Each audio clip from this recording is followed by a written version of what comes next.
Hey, everybody, and welcome to yet another edition of the Chris Rose Rotation, a production of JOMBOY Media, as we circle back with Steven Brault, who's joining us from lovely Bradenton, Florida. How are you, sir? I am doing absolutely wonderful, Chris. How are you? I am doing great. And since you're not a guest on the show, you are a co-host of the Chris Rose Rotation. Why don't you introduce us to today's guests, whom you know rather well? Today's guest, ladies and gentlemen, is none other than Mayamo Trevor Williams, Cubs pitcher, former Pirate great. Hello, Trevor. How's it going? It's good. Thanks for including me. Thanks for thinking of me. And it's an honor to be on with you guys. Oh, wow. That is too sweet. That is too well. First of all, did you even notice what Steven's wearing today, Trevor? I did. I just saw that. So yeah, I appreciate it. You're filling it in nicely. Yeah, I got this shirt I got this shirt from Trevor this offseason, went to his house, worked out there, and then afterwards we were recording our podcast, the IMHO podcast. So I was like, hey, I'm super sweaty. Can I get a shirt? And he gave me this shirt. And now I feel like a little piece of Trevor whenever I wear it. You know, it's so nice. It's so nice. It's a really comfortable shirt too. I forgot I gave you that. Now I kind of wish I got it back. I know. And it's too big for me. You know, it's big fitting. So it's like, you know, boyfriend shirt kind of thing. I'm into it. I love it. So basically what you're saying is you're not nearly the man that Trevor is? No, he's girthy. Definitely a large man. I am beefy. Yeah. Whenever people ask me like, what size shirt are you? And they'll always guess like, you're probably large or extra large. It's like, no, I've got some beef on me. I'm actually double XL. Oh, jeez. All right. So for people that aren't familiar with your background together, you were born 4 days apart. You both grew up in the San Diego area. Trevor, did you guys know each other as kids, compete against each other? I think we tried to narrow it down that like we played travel ball against each other. I didn't know him. I'm sure he didn't know who I was either. It was just one of those, when you play in San Diego and there's only a few travel teams that are good that play each other. And I think that we eventually played each other in travel ball, but then we didn't know him until I was traded over to the Pirates. Yeah, we found a list that's like 2010, you know, first, second team. It's called CIF in California. And me and Trevor, are you on the second team as well with me? We're either on the second team or on the first, and then Joe was the vice versa. Like it was either let's say we were on the first. Let's say we were on the first team and he was on the second team. Yeah, so we have that, and then also like Tony Walters was on that list, and Phil Evans is on that list. There's a bunch of people that we've played with now that are all on that same list. It's actually pretty cool to see. There's definitely other guys that I don't know that I haven't played with that also are in the big leagues that are on that list. So apparently it was a good time to be a San Diego baseball player. So you guys were actually both traded to Pittsburgh. Steven, you came from Baltimore, and Trevor, you came from Miami. So when you connected in Pittsburgh, were you guys were in the minor leagues together and you just started kind of retracing your San Diego roots? Yeah, Trev, you want to give the story of us meeting for the first time? Where it was? We were in the Arizona Fall League together. Steven wasn't there. Where were you? You were at like a wedding or something? Yeah, you weren't there for the first 2 days.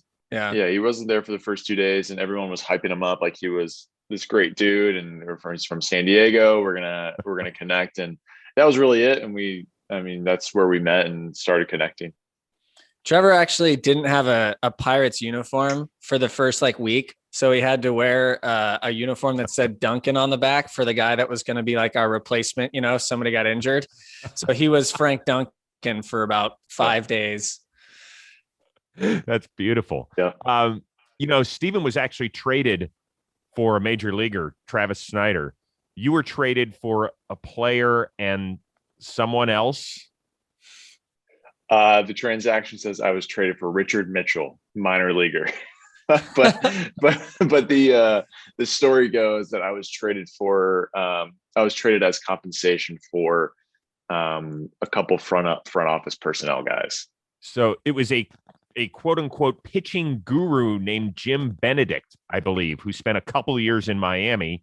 Somebody convinced the front office and ownership that we've got to trade one of our top 10 prospects for this pitching guru. He's going to change everything.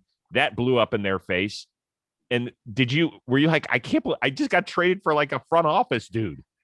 Well, when I got traded, I asked, because one of the farm directors for the Marlins was one of the guys I was traded for. So I asked him, I said, well, who was I traded for? And he didn't tell me. He just said some minor leaguer. So I was like, well, that's encouraging, right? And Nice. because the optics of that make me look like I'm a jackass, or like I'm not a good teammate or a good person. It's like, how does a top prospect with the Marlins get traded to the Pirates for, on paper, essentially nothing, right? And Ouch. Richard Mitchell, if you're listening, you're not nothing, man. You just weren't that great at baseball, and that's okay. That's fine. We all have our things. Baseball ended for you, man. It's okay. That guy's gonna hate me.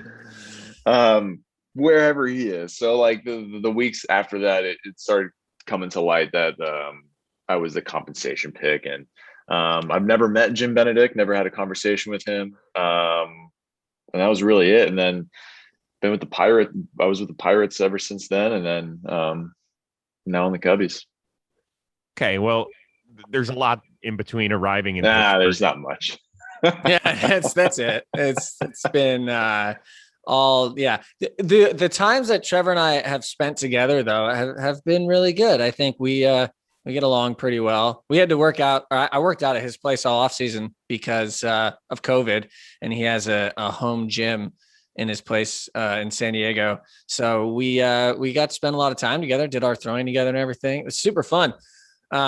But Chris, we talked about this before, how it was a really interesting experience for me, even though I wasn't actually the one going through it, when Trevor was going through the free agency process after being DFA'd by the Pirates last year, because it was so like, I mean, selfishly, it's like, hey, I don't have to actually worry about this. So it's kind of like, I just get to enjoy the Trevor talking about like offers and deals and stuff. And it's like, ooh, juicy. Every time I would get up there, there'd be something new. And Trevor would be like, yeah, just kind of trying to figure it out. My agent, blah, blah, blah. And I'm like, yeah, man, I get it. In reality, I'm like, I have no idea. Well, Trevor, though, yeah, go ahead. Let's start with the fact that, I mean, Steven just kind of glossed over the fact you got DFA'd. And I kind of know what that's about, because that's, I mean, listen, you're laughing about it now, but when they tell you, hey, we're going to DFA you, and you're in the prime of your career, it's got to sting a little bit. Yeah, it wasn't a great day, but it was one of those things where my agent and I were kind of going over every situation. Like, didn't perform last year, or didn't perform in 2020. What the direction of the Pirates were trying to do is one thing, and they could offer you a pre-tender deal, they could non-tender you, nothing might happen, and they might just take you to arbitration. And there were all these different scenarios. And really the scenario that we didn't talk about was you're going to get designated, and then the designated a couple days prior to the non-tender deadline. So we were going through these situations, and I think I just finished working out. Steven wasn't there. I just finished working out, and then I saw Ben Sherrington was calling, and I see it and I go, this is one of two things. I'm either getting designated, or they're going to offer me a pre-tender deal to try and lock you in at a price below your arbitration number. So it was a fine conversation. I have nothing but respect for Ben Sherrington, and it wasn't the first time he's designated someone, so he knows how it feels on the receiving end on being designated. So I think it was what it was. And I was sad, because the biggest thing that I was going to miss was the guys and the relationships that I've formed over the past years through the minor leagues and at the big league level, and missing those guys. But then you have to like kind of stop and go, all right, well, what's the next step? Am I going to get claimed? Am I going to get become a free agent? What's going to happen? And it was a weird couple of days after I got designated. Steven, how'd you deal with it as a guy who, I mean, you're more than just a friend. It's like your dude you rolled with in Pittsburgh. So how tough was it for you? It's a bummer. It's more of just like feeling bad for him. But Trevor, as soon as I found out, I called him and we talked for, 30 minutes just about kind of the process and what was going to happen after that. But we have a good relationship. It goes back to like when we, like 2016 and 17, we lived together in spring training when we were vying for the same spot. We were both trying to get a spot in the rotation for the Pirates. And Trevor won both times. And that's fine, whatever, or 17 and 18, whatever it was. But like, I mean, that's the kind of relationship we've always had where it's like healthy competitive. So as soon as he got DFA'd, I was like, sick, I got a rotation spot next year. Nice. So there's like the always back and forth because I knew he was going to be fine, so then he goes and we go through all this thing and then he signs for the Cubs. And I'm just like, man, are you kidding me? Like the Cubs out of everybody, the Cubs. But, I was excited because I was going to get to see him more. But obviously now, since I'm stuck in Bradenton, I'm not getting to. But it's okay. We still talk all the time. He's part of that. Group chat we have with all the guys that we have played with the Pirates. And we keep each other honest that way. Hey, he got a knock yesterday, too. An actual, like a good hit, like a real pulled it to the left side. It was my first pulled hit of my career. Okay. Nice. Well, you're talking to a guy who could have been a starting center fielder in baseball over there with Brault. So I thought you were talking about yourself at first. I was like, wow, okay. Good for you, Chris. Lack the wheels. I lack the wheels to play center. I can't quite cover the ground. Outfield. Yeah. So how'd that call go when you had to when you called Steven? You were like, yeah, I'm staying in the division.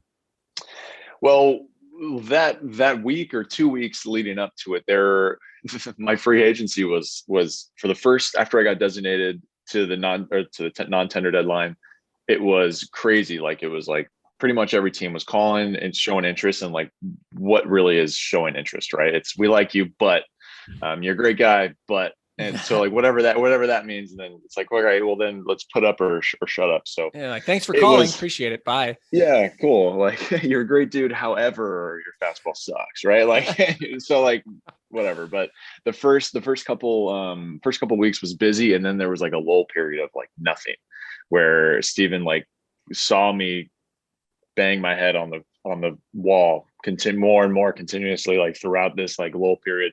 And then like excuse me, and then like the last couple of weeks it really got serious, and it really started speeding up. And it was like every day we were in the garage, and like I would stop working out to be on the phone with my agent. He would do his thing, and then I'd come back in and he'd be like, all right, well, what do you got? And it got down to 2 to 3 teams that we thought were serious, that we were going to probably sign with. And then we threw a bullpen at with my old pitching coach when I was like 10, 11, 12 at his high school. And there happened to be like not even the area scout of the Cubs. It was like a video intern area scout. And he's like, hey, do you mind if I like videotape your bullpen? And in my head, I'm like, the Cubs have so much video on me. Like this bullpen doesn't matter. And I'm like, if this guy wants to videotape me and send it in and impress his area scout, like, sure, send in the video, dude. Throw a bullpen, it's fine. It's a December bullpen. So it's like 17 pitches, fastballs, maybe 3 changeups. And the next day I got a call from the Cubs saying like, hey, we want to offer you a contract. And we were just like, are you kidding me? Like, yeah, this like, is like this guy? this guy got me a job. And then it was funny later, like as I sign and continue to sign, and then I go into the video room in spring training with the Cubs, and the first video that's in my like page is my bullpen from that day. And it's like me in slow motion and like shorts and a t-shirt. And I'm like, wow, like this is after 4 years of me pitching against them, this 117 pitch bullpen at a high school field is what made you guys want to sign me. That's impressive. It's good video work is what it is. Yeah. I should have submitted that to you, Chris, because Trevor sent a clip to me because he's throwing the bullpen and I'm just standing behind him like a creeper, just like watching him pitch. You're the pitching coach. I'm the pitching coach. Exactly. The guru, the pitching guru. I'm the pitching guru. Yeah. But it was a cool way. We threw our bullpens at this high school, which we actually did a few years ago because it was raining all the time in San Diego a few years ago during the off season. It was really weird. So there's only one field in all of San Diego that has a dirt mound indoors, and it happened to be this high school. I don't know why we're not saying the name. It's Westview. It's Westview High School in San Diego. Shout out. Yeah. And so we, went back and threw our bullpens there again this offseason. And it's nice, to be able to have somewhere. And he's got all of the stuff, he's a pitching guru because he has, what is that called? I can't remember the name, not TrackMan, the other one, Rapsodo. And so you can actually get reads on the pitches and everything if you want it. So it was really cool. But yeah, it was funny because sometimes there would be scout days there. So there would be a few scouts who happened to get there early because we would throw before they had their players come out and hit and stuff for the scouts. And now after that, because we've met these scouts all before just throughout being in San Diego. And so then after that, we would just constantly make fun of the guys who have been scouting for years. Like, this guy who's like 24 years old just got the Cubs to sign Trevor. Like, what have you done recently? Oh, it's beautiful. Hey, I've told you before about Win Reality, and it can help your little leaguer, your softball player, your college player, heck, even if you're a pro, become better and more disciplined at the plate. It uses a virtual reality system and an application so you can see as many pitches as you want. Fastball, curves, ahead of the count, behind in the count. And the nice thing is you don't have to go to a batting cage. You don't have to have your buddy throw you pitches. You just throw it on, use the application, and off you go. It is so good that some of the pros out there like Goldschmidt and Judge and Alonso and even the Oakland A's have ordered it for their entire team. Here's the cool thing. Trying to save you money as well. You go to winreality.com, use the code word ROSE, and you get your first month free. Let me repeat that. Use the code word ROSE at winreality.com. First month is free, which is great news for you. And one other thing, parents, if you get it for your little Sparky out there, let them use it. It's so darn special, this virtual reality. You're going to want to throw it on. You're going to be like, yeah, I could hit. I could do this. Stay away. Put it on for like 3 minutes, then give it back to the kid. We want the child to improve. Okay? Once again, it's Win Reality, code word ROSE. We will be right back to the Chris Rose rotation after this message from Cushy Dreams. Oh, my God. Poppy loves himself some Cushy Dreams. I know Chris Rose needs it. He's got that bum elbow, probably bum knees. He's old. He's weak. He's hurting. He needs Cushy Dreams, man. That's CBD, baby. Holy smokes. Literally. Smokable CBD. It's good if you're stressed out, anxiety, sore muscles, sore bones, back, knees. Cushy Dreams is the best. They've been with us for a while now, and they're staying with us because we love them, man. We love them. They love us. You can do whatever, man. They've got indicas, sativas, relax, create, hustle, peace, energy. If you're trying to go up, if you're trying to go down, that's what it's all about. CBD, and it's legal in all 50 states. If you haven't tried it, you need to. You need to. It's awesome. Cushy Dreams. It's cushydreams.com, Kushy. Promo code ROSE. 20% off your next order. Look into it, guys. It's good stuff. We love Cushy Dreams. Again, I keep going back to these words. Do you want to relax? Do you want to create? Do you want to hustle? Do you want peace, energy? Cushy Dreams has the cush for you. Cushydreams.com, promo code ROSE, 20% off your next order. So this is big news for your family, Trevor, when you sign with the Northsiders, in particular your father. Explain why. Yeah, so he grew up on the South Side. Him and his brother and his mom and half brother, half sister all grew up on the South Side of Chicago. My uncle, my dad's brother, is a huge Sox fan, White Sox fan, and my dad became a Cubs fan just because his older brother liked the Sox, right? So huge Cubs fan his entire life. There's countless stories, but the one that stuck out to me the most when I was younger that he would tell, he skipped a week of school to see Ernie Banks hit his 500th homer. And my grandma didn't know because my grandma was working like 3 jobs. She was never home. So she just assumed her son was at school. Come to find out, like 7 days later, the school called and said, like, hey, where's Rich at? Like, he hasn't been at school for the last week. And he got grounded for life. But he got to see Ernie Banks hit his 500th homer. So worth it. So yeah, worth it. So growing up, I grew up in San Diego, so like I was a Padres fan. I'm not denying I was, but like the Chicago Cubs were part of my family because of the fandom that my dad had. I still had family that lived in Chicago, so I would have Cubs onesies. I would have Cubs stuff when I was younger. Loved the Bulls because you have to when you're growing up in the '90s and you got Michael Jordan. And so when I got called to the big leagues as the Pirates, I knew that there was going to be an opportunity to play at Wrigley. And just that alone was going to be special, knowing that the field that my dad grew up going to, the team that my dad grew up watching, just playing there, even as an opposing team, was going to be something special. And when the opportunity presented itself to be like, hey, the Cubs want to pursue you and the Cubs want you to put on the uniform and play for us, it was something that it was a really cool full circle moment where I got to call them and tell them, because there were a couple other teams that we were deciding on, and I called him to let him know the decision that I made. And when I told him that I was going to sign with the Cubs, he didn't believe me. He was like, "No way!" I saw the video of it, but he was thrilled, and it's been a real joy to see him be a kid again at Wrigley as a dad. That's awesome. Yeah. That is so cool. And he was there. He was actually scoring your first game, which was a pretty good game to score because you were perfect into the sixth, which is so cool. He's sitting there with the old school scorebook, and they actually interviewed him once you came out of the game, and you can just hear the joy of a father in his voice. Give a listen to this. This is remarkable. It won't settle down until this game's over. I'm wound up like a top.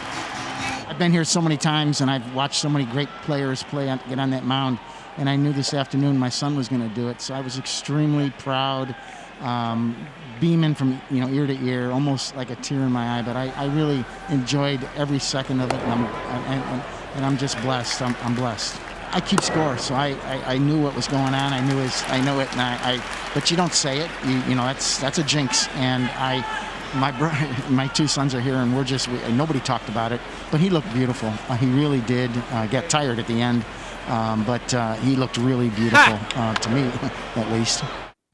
I got tired at the end. Rich coming in with the hard truth.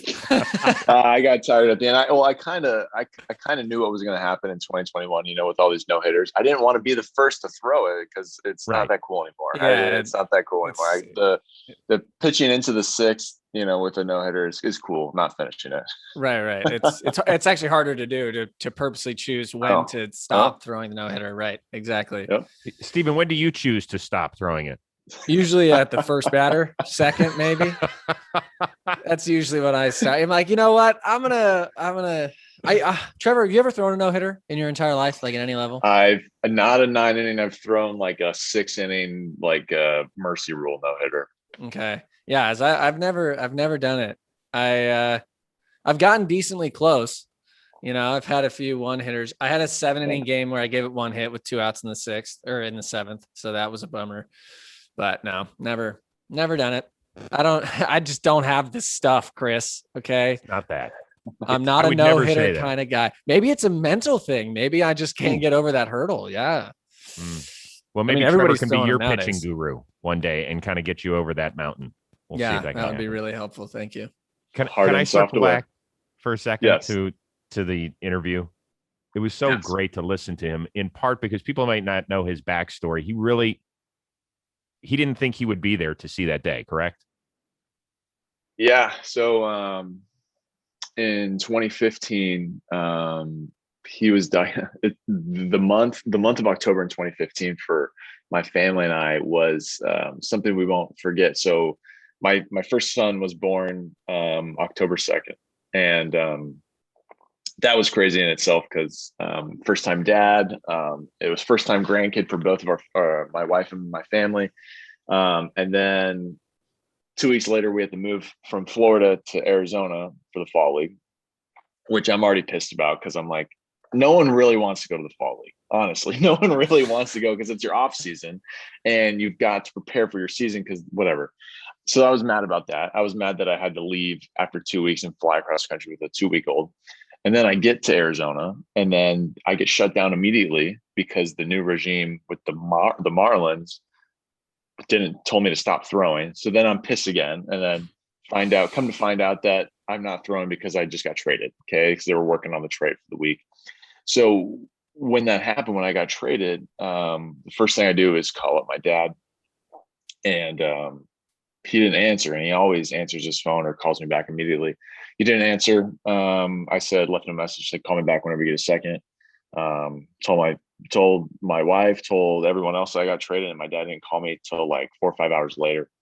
And he said, hey, what's up? Sounded weird. I said, hey, I just got traded to the Pirates. And he goes, wow, okay, that's great. And I said, where were you today? Like, why didn't you answer your phone? I said, well, I was at the VA today at the hospital, and I was getting something cut out. I had like a tumor or something. And so he then found out that night, called me later saying, like, found out I have cancer. Like, I have lymphoma. I have double B cell lymphoma. So he is a lawyer. He's a trained, he knows how to work his words. He knows how to get points across, and he knows how to withhold information that you don't need to withhold, or that you don't need to tell. And when he found out, he was told by the doctor he was given like 30 to 60 days to live. And I had no idea until we knew it was bad. We knew it was stage 4, but we didn't know it was like 30 to 60 days. So find that out. I then make the fall league all-star game. And he comes out, and my grandma's out there, his mom, and he said he was going to tell her, but he couldn't tell her. Like, he didn't want to tell her. He just wanted to like enjoy a nice family time. And he got to meet our son for the first time. And so that was sad. And then it was miracle after miracle after miracle. And he recovered. And when I made my debut, all of 2016, he was going through chemo and radiation, and it was just, he was sick, he was getting better, he was sick, he was getting better, but he kept pushing on past that 30-day mark, that 60-day mark, the 90-day mark.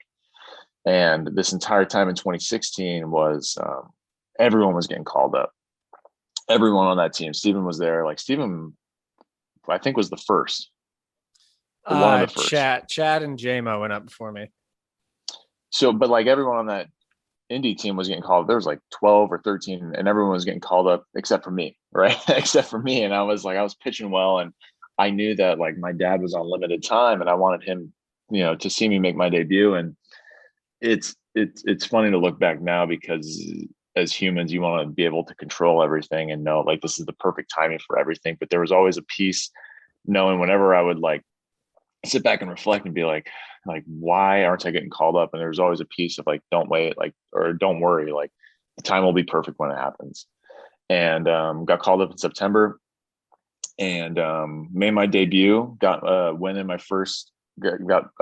debut out of the bullpen. And that's why that moment where we hugged and embraced was so raw and emotional. Aside from a son making his debut and getting a win, we didn't really think he was going to get to that moment and be alive for it. So a couple of weeks after that, I made my debut. He found out he was cancer free, and he has been cancer free since.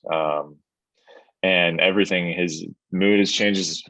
Everything has changed since his diagnosis, because now he's like, there's a lot more important things in my life than X, Y, and Z. And he just wants to be by his grandbabies. He wants to watch baseball, and he wants to be there for my brothers and I. So it's been really cool. And for him to see me in a Cubs uniform while he's still here on Earth is really special.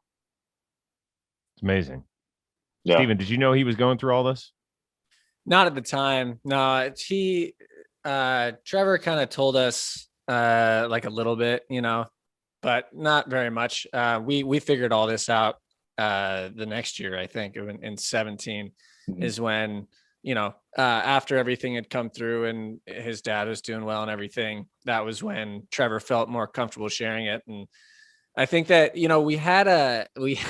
so we've had some good moments. There's one time I specifically remember. So my dad and Rich, the Pirates would do a dad's trip, right? So all the dads would come, and one year it was in Philly. I think it was in 18.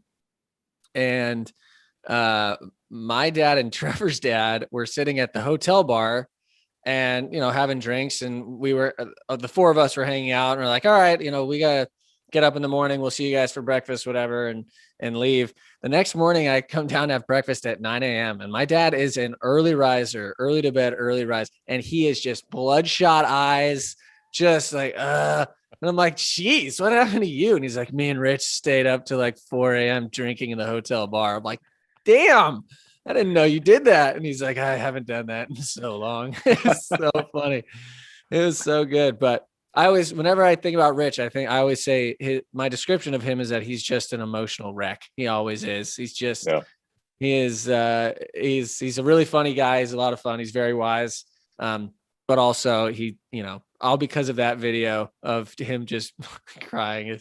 It always makes me laugh because he's just so genuinely happy, and it's just so cool. So, but yeah, good family, good people. God, that's great. I mean, I remember seeing this video and you with obviously your little baby there. And just look at the look on your dad's face. I get teary eyed watching my freshman pitch a varsity game. I can't imagine what the heck it's like watching your son on a major league field. Yeah. It was a really raw night, very emotional. And it's something that I'm never going to forget. My family's never going to forget. And I always say, like, if that was the only moment I got at the big leagues, then by all means, it was every workout, every driving to every game, like everything was worth it, even if it's just for that one moment. And thankfully I've had some more moments at the big league level, but that is by far the best moment that I've had on a baseball field. See, the main thing I noticed about that video is that Trevor is clean shaven. Yeah, it's so weird to see. Because the Pirates used to make you be clean shaven in the minor leagues. So since he had just come up, he was clean shaven. And I also remember from that the first batter Yachty was the first hitter, right? That you faced. Yachty was the first hitter, and he hit a fly ball to center that just clanked off. I think it was Marte's glove. No, it was Adam Frazier. It was my first big league pitch. I've had nightmares about this. Okay. My first big league pitch was an E9, like fly ball E9. It goes from a 1 pitch, 1 out to a 1 pitch man on second, but it's cool. Like now you work backwards, right? I came into the game and we were up by 1 run and I said, here, Trevor, go do it. You've never been a reliever before, but here, go fill some innings for us. And I'm like, all right. So if that ball didn't fall, that run wouldn't have scored and I wouldn't have gotten that win. Right. So that run scored and it tied the game. And it was on Roberto Clemente night. So I like to think that he was out there and just swatted it out of Adam's glove to know that like Trevor's going to get a win tonight so he can share this moment with his dad. So it's cool. I've had nightmares before I made my debut. Like, what's the worst that can happen? Oh yeah, first pitch E9. And it happened. And I go, no. But everything ended up working out good. And it was really a great night for us. Can we get back to the stupid no facial hair rule? That's the second straight time. Giolito told me the same thing about the Nationals. Like he is this fresh-faced kid. He's now got the scruffy beard with the White Sox, but he's like, yeah, we weren't allowed to do it back then. So we have video. Oh, we do have video. We have video. Oh, here we go. Nice pitch, Trev, right down the middle. Right now, center cut. It was a 95 center cut. That's why Frage is at second base now and perennially a Gold Glove top 3 nominee. We like that. Yeah. Wait, what were you asking about? I was asking about the stupid facial hair rule. Why can't you guys just be whoever you are? What is the idea? Like you almost fall in line. What is it? Basically, I think it's uniform. Yeah. But okay. I mean, we're just going to call out our teams and the Yankees still do it in the big leagues. So, I'm with you. I don't get it. We used to have to wear pants up too. So it was pants up, to the knee, the long socks. And then we had to be clean shaven. You couldn't have hair like past, like your hairline basically. So my hair would be okay. Trevor's hair would most definitely not. You can't have tattoos either. No tattoos. No visible tattoos. I was gonna say, how are we doing this one? I'm just kidding. Yeah. I had a minor league umpire ask me one time to take my sleeve off, and I go, "Are you serious? Like, are you stupid? Are you stupid? Yeah, you stupid. Okay, no, this is a tattoo, sir." Yeah, I did. That's bad. That's really bad. Yeah. Oh my God, that's great. We will be right back to the Chris Rose rotation. Ooh, right after this message from DraftKings. It's playoff time. Oh my God, NBA playoffs are full tilt right now. So what is DraftKings doing? Bigger stakes, bigger promotions. That's the deal. DraftKings Sportsbook is putting you courtside with your chance to turn $5 into $200. Do you like that? $5 turning into $200. 40-1 odds on any basketball team. All you have to do, pick any team that is still in the hunt for the trophy, and if that team wins, you'll receive $200 in free credits. That's right. Any team that is still in contention, $5, and if that team wins, you cash $200. Jeez, that's free money. DraftKings Sportsbook, and if you're not a hoopster, how about baseball? How about hockey? Hockey playoffs, how about that? Baseball's still rolling, and DraftKings is always safe, secure, and reliable. You can deposit and withdraw your funds at your convenience. It's safe. Download the top-rated DraftKings Sportsbook app now and use promo code ROSE when you sign up to turn $5 into $200 in free credits. Bet on the basketball team of your choice to win their next game. If they do, you can claim $200 in free credits. That's nuts. That's promo code ROSE for a limited time only at DraftKings Sportsbook. Must be 21 or older. New Jersey, Indiana, or PA only. New customers only. Wager paid out in site credits. Restrictions apply. See DraftKings.com/sportsbook for details. Gambling problem? Call 1-800-GAMBLER or in Indiana, 1-800-9-WITH-IT. Let's go. You know what? Why don't we get to some rules and unwritten rules? And we've had some weird stuff happening in baseball yet again. Were either of you offended that Yermin Mercedes in a blowout swung at a 3-0 pitch against a position player who was throwing 47 miles an hour, Steven? Okay, so I saw this and I didn't see it when it happened. I saw it the next morning. And I watched the video before I found out that some people were upset about it. And I watched the video and was just like giggled, like, huh, look at that. That's hilarious. Like 3-0 count, 47 miles an hour. But then I found out people were getting upset and I was like, why are people getting upset? If anything, it's a position player pitching. The last thing that you want is for him to be walking people. Yes. That's literally the last thing you want. So you want him swinging 3-0. The chances he hits a home run are much lower than the chances of, like, if he takes that pitch and then the next pitch is like way outside in the dirt or whatever. Like, I don't get it. Like, that pitch could have been the next pitch, and now we're just dealing with walks, and like, that's so much worse. And who cares if you put a position player to pitch? All bets are off, in my opinion. No matter what unwritten rules you think there are in normal baseball, once you put in a position player, you've thrown up the white flag. Here, score as many runs as you can. Every offensive player is going to try to take that time to get themselves an extra knock, maybe hit a homer, whatever, to boost your numbers, because that's exactly what you should be doing. That's like us facing pitchers. You want to strike out the pitchers that you face because that helps you boost your strikeout numbers. It's the same thing. And I think that the fact that people got upset about this, and then actually seeing Russa's comments, I was like, am I on a different planet? Like, when did position player pitching have rules at all? Like, was this a thing before? I don't think so. Trev? To hit out a 47-mile-an-hour pitch is impressive. I mean, I like, that's impressive. To hit it over the fence is like, that's hard to do. And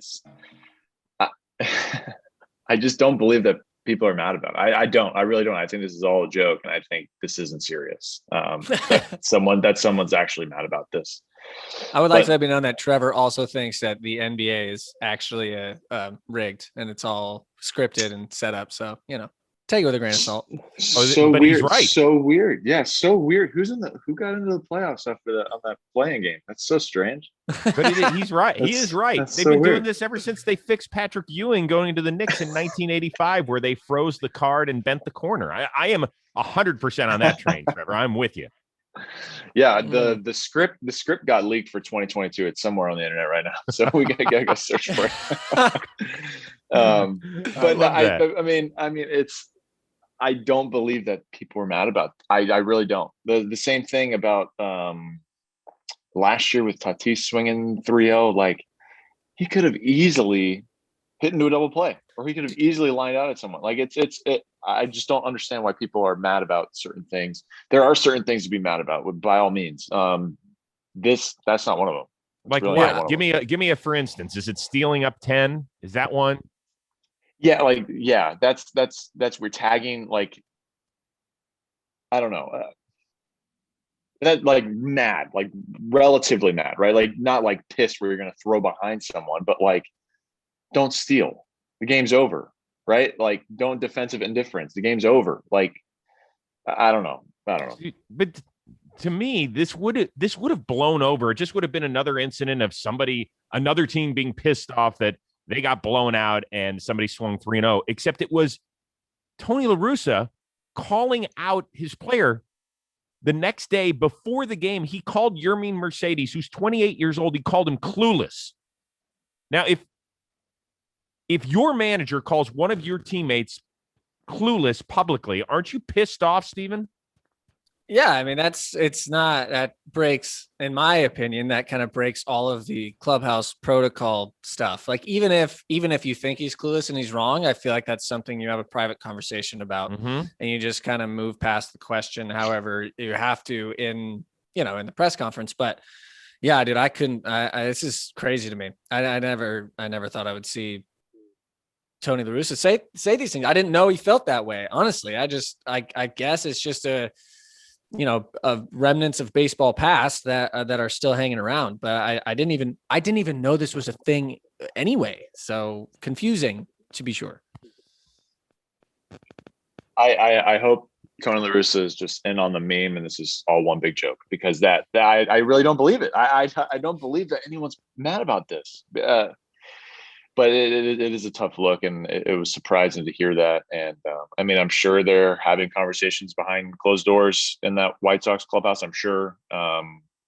And will it happen again? I really hope not. Will it happen with Tony La Russa saying that in front of a camera, in front of media? I really hope not. I don't think it will, but it's something that was eye-opening to hear that. But he also put his player in danger when he said before game 2. He said he was clueless. That word gets over to the Twins somehow. I mean, they're paying attention. Somebody is over there. And I think it probably riled them up more than I had heard, that there were players that they were like, what's the big deal? Who cares? So he gave up a home run. It's not that big a deal. Well, then, a reliever throws behind Mercedes the next night and La Russa defends the Twins. Like, that's where I would have a problem if I were a member of the Chicago White Sox and I've never put on a major league uniform. I would have stormed into his office the next day. I would have shut the door. I would have said, what the fuck's going on? Like, how could you do that? I have the respect of you. You are a Hall of Fame manager, but you just got our guy thrown at. Do those discussions happen, or am I way off base here, Steven? Oh, yeah, of course. Of course they happen. But you also have to realize, like, not only did, I don't know if necessarily what La Russa said was the reason that they threw behind him. Okay. I think that's something that's always decided on by the player themselves, like, oh, I'm defending my team or whatever they think they're doing. Revenge to me is a very strange reason to try to hit somebody like that. That's always odd for me, because it could just be over. We could just move on. And that's just a decision that you have to make. But then also afterwards, dude, when he said that, he understood their reaction or whatever he said, dude, that blew my mind. Because now you're saying it's okay to throw at your players, which, how could you ever say that it's okay to throw at one of my players?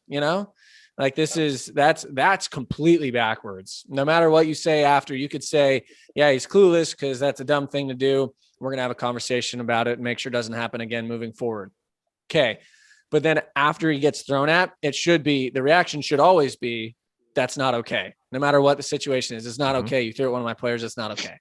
So I hated that. I actually outwardly hated that. Can we applaud Tyler Duffy? Can we applaud him for missing? You know what I mean? Like, if he got that call saying like, "Hey, hit him," and he's like, "I have to because that's what I'm being told," and I'm not going to smoke him. You could easily throw behind someone and send a message, but like, I applaud him for not hitting him, because that if that fell upon me, and I'm not mad about this fake thing, I'm going to miss. but I'm going to send a message, but I'm going to know I'm going to miss because I don't want to hurt you over something that, I don't want to hurt anybody ever, but like, I don't want to like send a message. I want to send a message without putting someone in danger. Yeah. We saw Bryce Harper get hit in the face. We saw Kevin Pillar look like he was in a car wreck and get hit in the face. Listen, you guys are amazing at what you do, but that's all you have to know. I know. Yeah, there's actual real danger when you're standing in the box when people throw as hard as they do. Like it's just true. So like you're also in danger standing on the mound. You know, you see pitchers get line drives hit back at them, and like that's just as bad, if not worse, because it's harder off the bat. Yeah, but nobody's intentionally trying to hit you exactly on the mound. Right. I mean, it's just I don't know how as a White Sox player you can feel good about your manager. Like the guy is supposed to have your back, and he didn't only not have your back, he protected the other team. And that's why it went from this, he hit a home run on a 47-mile-an-hour pitch to a story we can't stop talking about. Yeah. That's why. And that's going to be that was the question when they hired Russa in the offseason.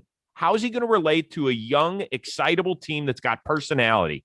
You don't think that Tim Anderson is having, talks with other guys in the locker room right now saying, what is he doing? Yeah. What? Like, I feel like there's a lot of that, that meme with the guy standing there, like, and the question marks over his head. I feel like that's just all over the place because it is for me. So I don't know, man. I don't know. It doesn't seem like something that you should do as a manager, but I don't know. He's been a manager for like 145 years or something like that. So who knows?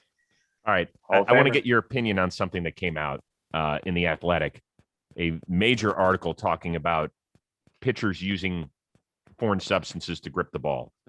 And we've heard a lot of talk about it, but guys haven't put their name on it.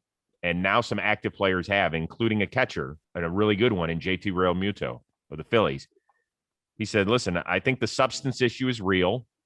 I would just crack down on the substances they use on their hands. You see pitchers out there all game long doing this, touching his mitt.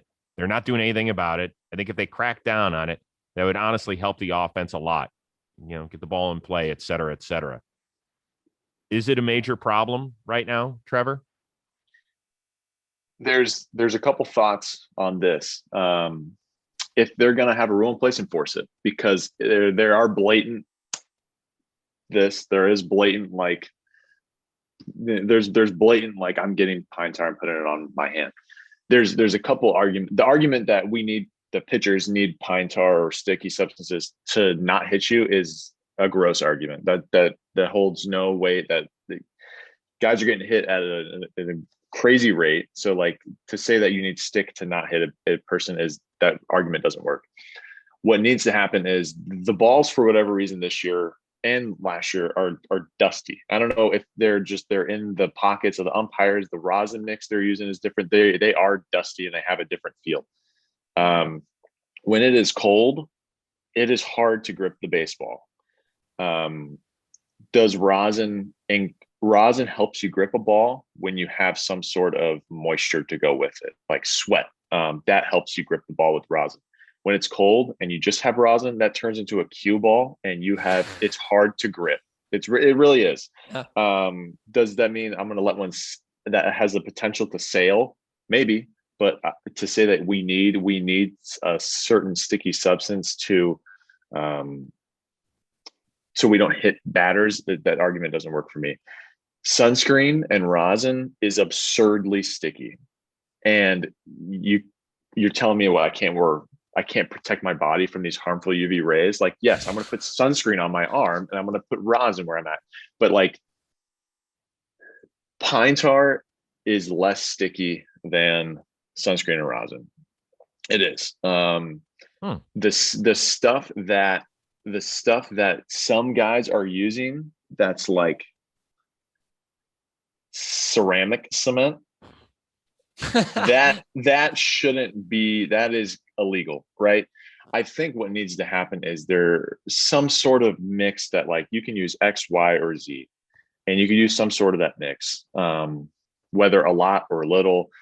just to blanket it, because the rosin really isn't working with how I don't know if it's the balls or what it is, but they just feel different the last couple of years. When it's cold, you need to find a way to put tack on your hands so that they don't turn into cue balls. But if you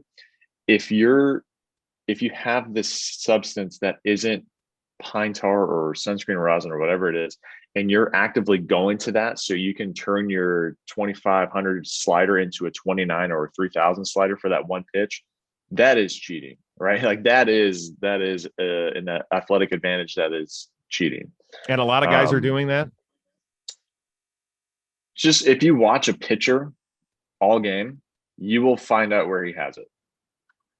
You will find out where he sticks it. A good hiding spot, which is hard to pick up because you're always looking at your glove, is on the inside part of your thumb, because you're always there, and if you're looking at the ball, it's an easy spot.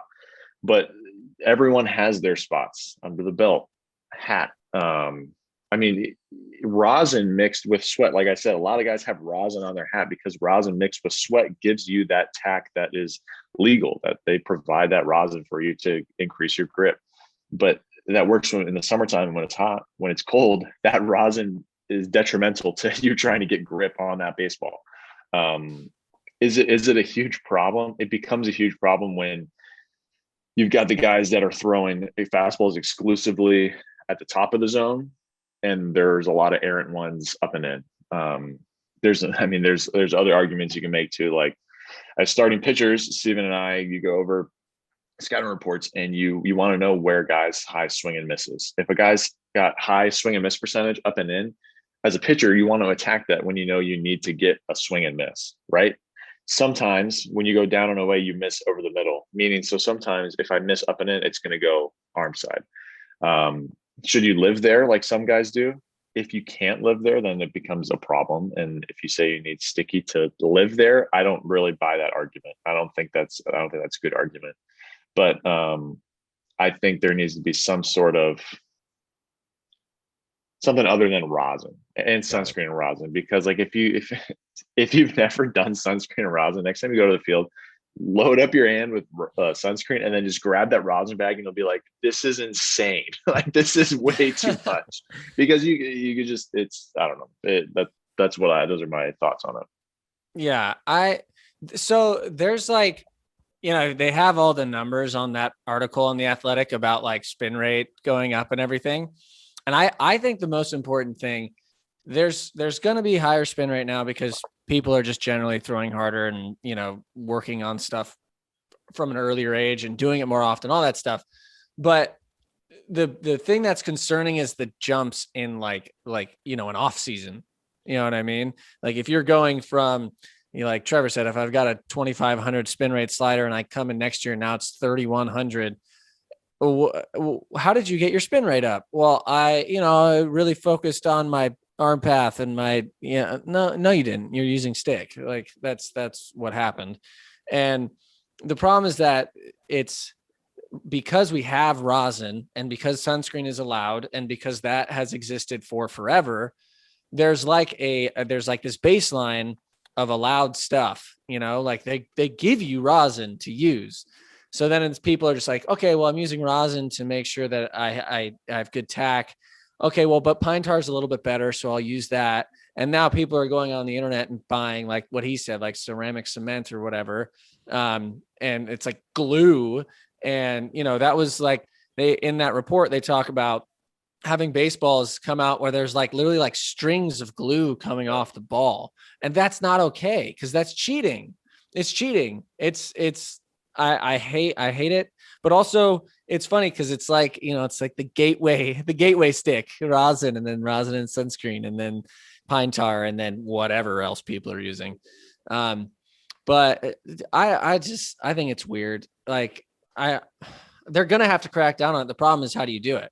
It has to be an off season. Here's the rule. Everybody's going to follow it. If you see it in the clubhouse and you don't say anything about it and it gets found out, the manager is going to get fined and the player is going to get fined. And that means that the manager is going to have to start enforcing it. And that's how it'll happen. When they came out in spring training with we're going to start taking baseballs, everyone knew no one's going to get in trouble. no one's going to get in trouble with this, or no matter what. Like, if I'm going to be really surprised if someone gets in trouble this year because they found something on your baseball that they took out of a game, because you just can't enforce it. It's an optic thing. And Right. if they were to clean it up and show it to us in the off season and say this was going to happen, then good. But to say that I'll get balls back after a ground out and be like, there's pine tar on this. Do I throw this in because now it's mine? There's pine tar because I threw a sinker on a guy's hands and he went like this and he hit it off the pine tar spot on his bat. Mm-hmm. So when I throw this in, it's like, this is Trevor's baseball that now I'm throwing in, but there's pine tar all over it. So like, what do I just chuck it into the stands and be like, I don't want anybody looking at this ball because I don't want to get in trouble for that, because we knew like this is unenforceable. So there needs to be a way, and there just needs to be, and I think that's why they're taking baseballs out. I think they're trying to get a baseline of data. They're collecting so they know, data. Like, they're not going to enforce this. No one's going to get in trouble this year unless you Michael Pineda and do something dumb. Just like a whole glob of pine tar on your neck. Yeah.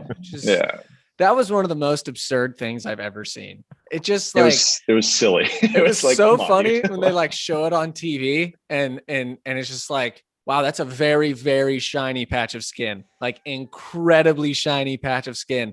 And then the umpire just comes up and is just like, dude, get out of here. What are you doing? It was just like, there's no way he thought he was actually going to get away with that. Oh my God. It's crazy.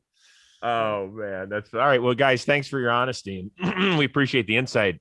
Trevor, I don't know if Anthony Rizzo was using anything on his breaking ball against Freddie Freeman that day, but has he brought it up like every day since striking out the MVP?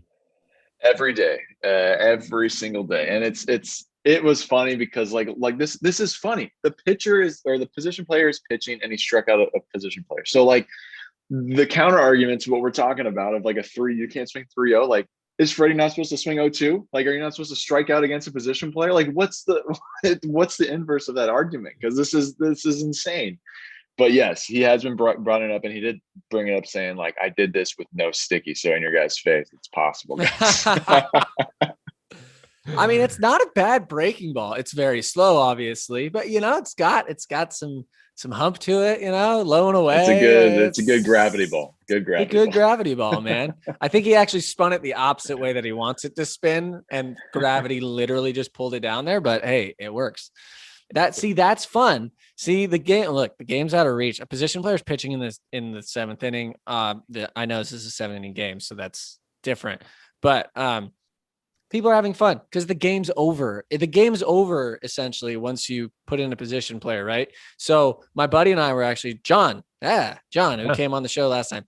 We were talking about this, and he was saying, if we're trying to speed up games, then why are we going to put bizarre, bogus rules, unwritten rules around putting in a position player when it's just like, fuck it, we lost. It's 13-0 in the 8th inning. We quit. Like, we don't need to waste any more pitchers. You don't need to waste any more pitchers. We can move on.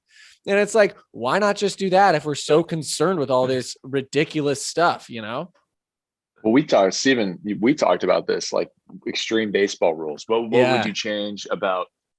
And this will never happen. But like, let's say we're up 10-0 and we don't want to hit anymore. We'll get 9 outs in a row, and we can stop at every 3 out increments. Right. So like if it's the 7th inning and be like, we're good hitting, we'll take a 2-minute break and then we'll go for 3 outs. And if we want to stop and hit, we'll stop after 3 outs. If not, we'll get 3 outs, stop for 2 minutes. I like it.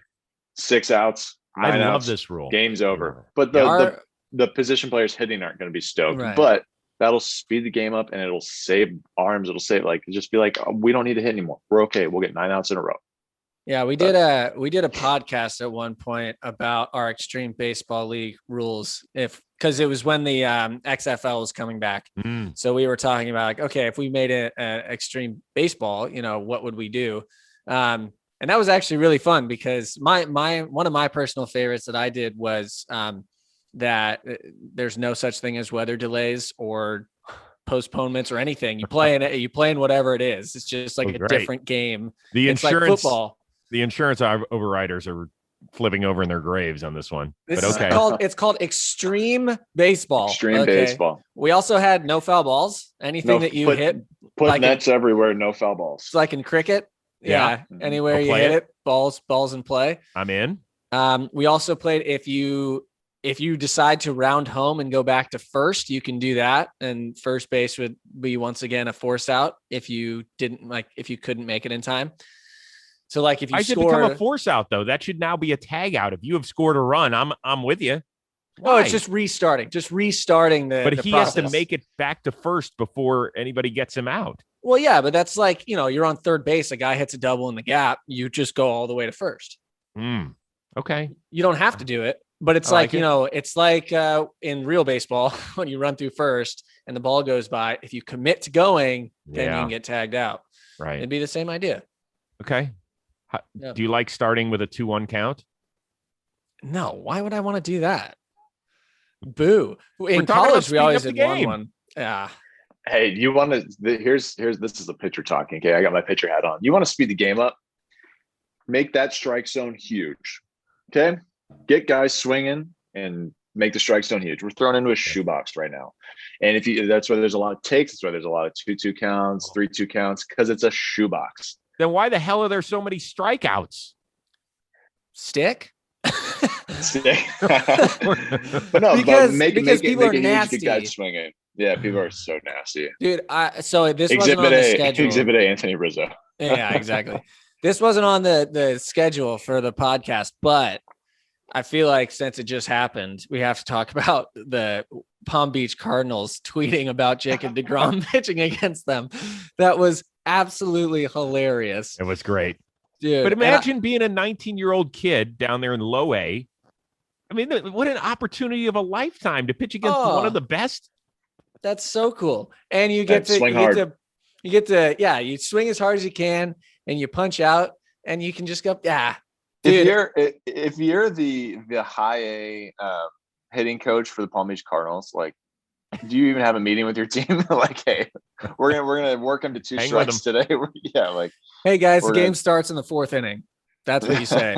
Have fun in the first 3. Those don't count. Nobody cares what happens. If you hit a homer, that'd be awesome. You're not going to, but you might. You swing as hard as you can. Dude, he's throwing 102. He's letting people steal third because he does not care. I love it's just amazing. It's truly amazing. Sometimes people go down and get shellacked on their rehab starts because it's just not the same. And those hitters are ready to go.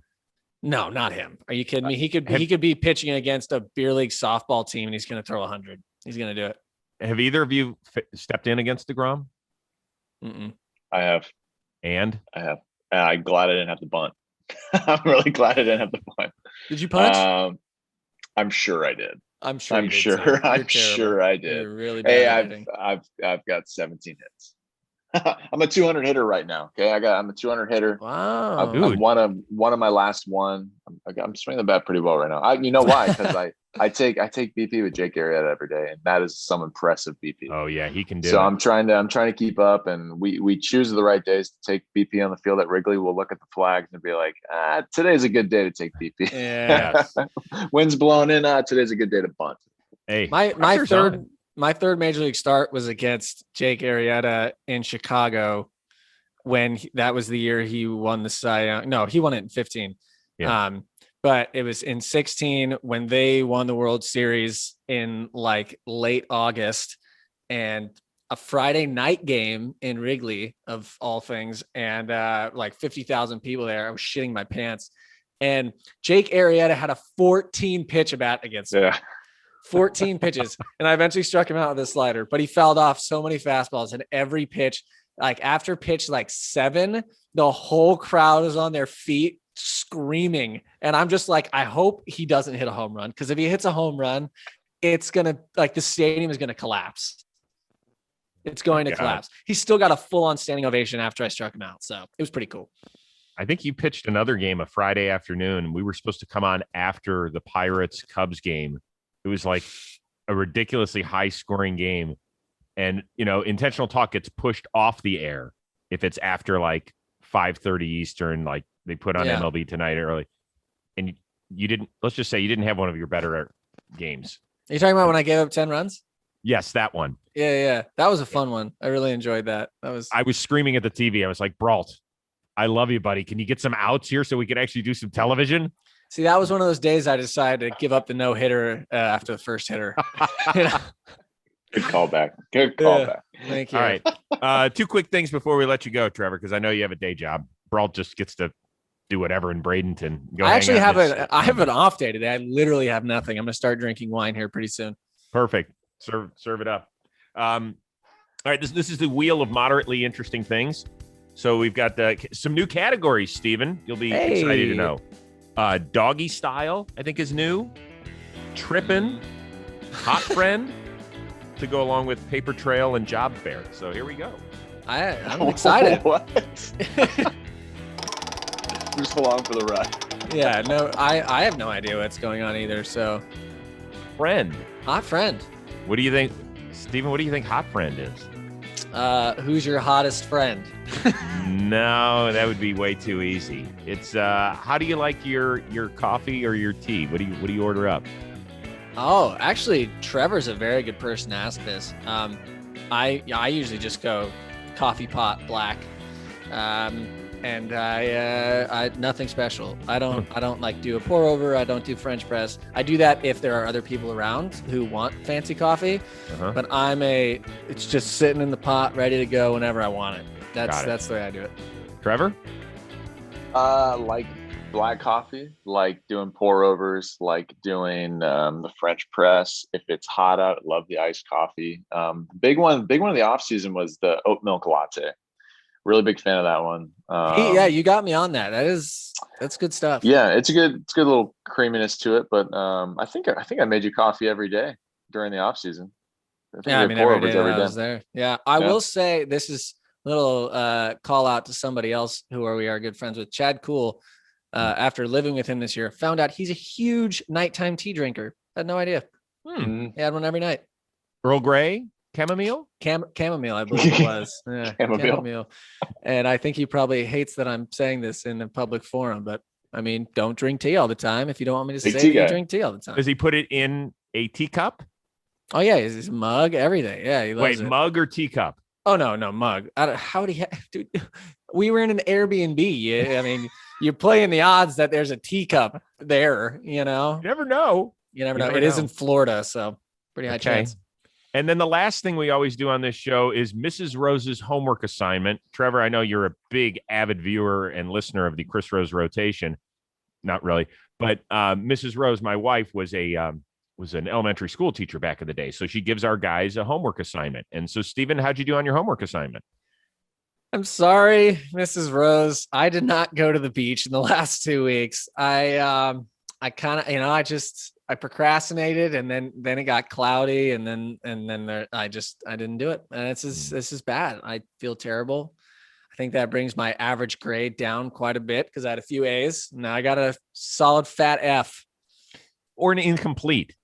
Mrs. Rose is pretty lenient. As long as your name is not Chris Rose, she will allow you leniency with stuff. So do you think you can make it to the beach over the next 2 weeks? Oh yeah, for sure. Absolutely. I'll do it. How do you not go to the beach? You've got nothing to do. Because there's a pool right next to my house. So I just go there instead of going to the beach here. Okay. I will say this until the day I die. The beaches here are better than San Diego. Okay. They are. They're warmer. Fighting words. They're warmer. The sand is way better. The water is warmer. The only problem is that they are so crowded all the time. Miserably crowded all the time. San Diego, you can have some privacy on the beach. Here, there's no COVID in Florida. There's no COVID in Florida. It doesn't exist here, dude. It's crazy. Have you ever gone to the beach with him, Trevor? Oh yeah. We're beachgoers. And how's Brault at the beach? He must. He's fine. You would think he's a boogie boarder. You would think he's a guy that body surfs, but he kind of just chills. He's just a sit in the sand and put your toes in the sand kind of guy. Get your white claws. And does he ever bring a guitar, start singing, and then all the chicks just come flocking? I want to see that, dude. I'm not the acoustic guitar drum circle guy. I can't do it. I hate it. Circle. Okay. You just got to give him a microphone, and then it's game over. Yeah, like this. Perfect. Yeah. Trevor, it was great catching up with you, man. It really was fun. Good seeing you. I'm happy that you're in such a good place with your family and everything, and they're on the north side of town. Thanks a lot. It's good seeing you guys. Appreciate the inviting me on, and it's been real. Hey, are you in St. Louis right now? Did I see the arch out of that window? Oh yeah, let's see it. Oh yeah, there it is. There it is. They still have that thing up. Crazy. Dude, what are they gonna do? Just knock it down? Look at you, Trevor. Where it all started for both of us. Actually, we started in Pittsburgh against the Cardinals. But against the Cardinals. Oh. Yeah. I thought you guys were on the road for your major league debuts, no? Me, yes. His yes. Mine was at right. at right. Park. At home. Right. But like we all made our debuts against the Cardinals. I don't know why. Yeah. That's what happens when you play them 19 times a year. By the way, Trevor, I don't want to give away company secrets, but I did text Brault when you were pitching against the Pirates, and I said, "Boy, like split emotions for you," and he goes, "Well, not really. I mean, Trevor's my buddy, but I play for the Pirates." Like, that's exactly the way I read it when it came back. No, that was a good Steven impression. But part of the reason why I signed with the Cubs was so I can get a knock off Steven and then have that over his head forever. The only pitch that Trevor can hit is a hanging breaking ball. It's literally the only one. And even then, you still have like a 90% chance. I had a hanging slider yet. 80% I'm a 200 hitter. It was I had a slider yesterday. It's funny. No, I know I'm gonna be good in the box with Steven. I know if Chad yanks a fastball, I know I'm gonna get walked off 4 pitches. I know I'm just gonna start crying. I just know. I was like, here you go. Let's go. But it hasn't happened yet. And who knows? We play the Pirates, like you said, 19 times. So we'll see them soon. Well, hopefully. Steven, get healthy. In the meantime, you can smell the musk of Trevor Williams in that shirt whenever you miss it. It's wonderful. Yes. Okay. Well, thank you, Chris. It's good doing it. Bye, Trev. Peace and love. Hey, thanks everybody for joining us here on the Chris Rose Rotation, a production of JOMBOY Media.